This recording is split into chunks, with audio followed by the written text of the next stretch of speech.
What's up les boys, c'est Haru pour la chaîne Haru Gaming. Et aujourd'hui on se retrouve pour une toute nouvelle vidéo. Une vidéo de présentation de PC Gamer à un budget très serré. Je parle d'un budget de 350 € les amis. À 350 € on s'attend à quoi? Une machine même pas capable de lancer un gros jeu. C'est fait pour les Minecraftiens etc. Et pas du tout à ce prix là. On a une config très puissante qui nous permet de lancer du GTA 5, du Far Cry Primal, du Watch Dogs. Franchement tous les jeux passent dans de très bonnes qualités. Bon, pour les plus gros jeux d'entre eux et pour ceux qui seront à venir, à mon avis, ce sera pas du ultra ni du médium. Il faudra peut-être jouer en low, mais bon, à ce prix-là, on n'en demande pas plus. On part vraiment sur une config évolutive dans le but de la faire évoluer dans les années. Mais franchement, pour ce prix-là, on a franchement une très très bonne base. On se retrouve directement sur les composants. À tout de suite.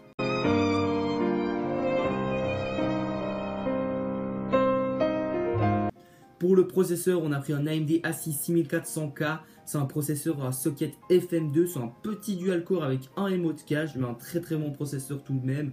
Le dual-core est pas mal, mais bon, il commencera quand même à faire des siennes sur les très gros programmes. Mais sinon, ça fait vraiment de lui un très bon processeur. On a une Radeon HD 8470D et il ne consomme que 65 watts. Donc on a quand même une partie graphique à intégrer, ce qui est vraiment bien sur les FM2, c'est qu'on a chaque fois une partie intégrée.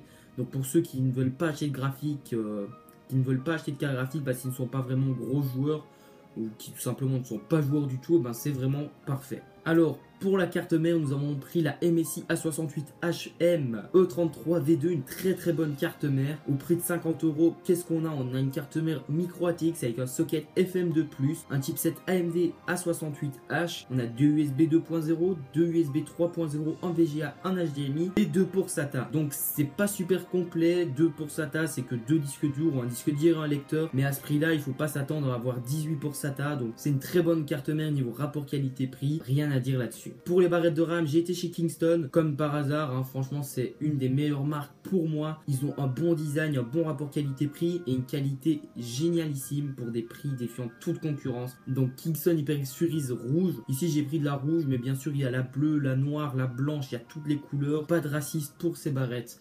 Donc je dis de la merde, putain. On a de la DDR3, capacité 2x4 Go.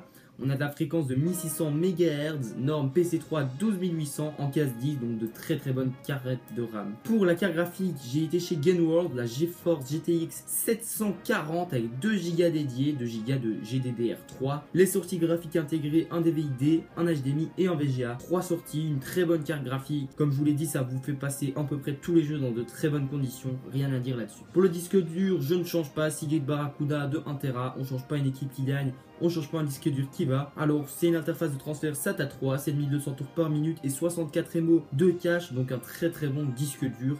Niveau rapport qualité-prix, comme par hasard, Seagate Barracuda, c'est une référence. Pour le boîtier, j'ai été chez Aerocool. Il faut savoir qu'on est sur un boîtier vraiment pas cher, on est à peu près à 25 €. Donc s'il n'est pas vraiment complet, c'est normal au vu de son prix. Mais franchement, niveau rapport qualité-prix, il offre pas mal de choses. Donc on a un boîtier Aerocool QS183 Advance. Ça n'a rien à voir avec la marque Advance. Si jamais je vous mettrai ça dans une vidéo, fuyez-le comme la peste la marque Advance. Franchement, bon conseil pour vous.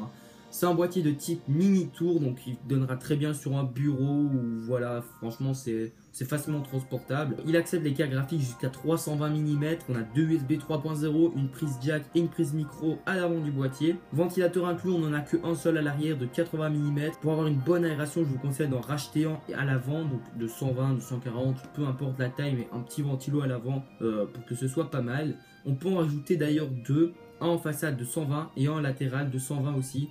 Donc un boîtier très complet, enfin très complet en tout cas pour son prix. Pour l'alimentation, j'ai été prendre une 450 watts de Corsair, certifiée 80+. Elle est non modulaire, mais bon à ce prix là, on va pas charrier non plus. C'est quand même une très bonne alimentation, 450 watts c'est vraiment beaucoup comparé à ce que ça vaut. Ça va peut-être consommer 200 watts grand maximum et encore je suis gentil.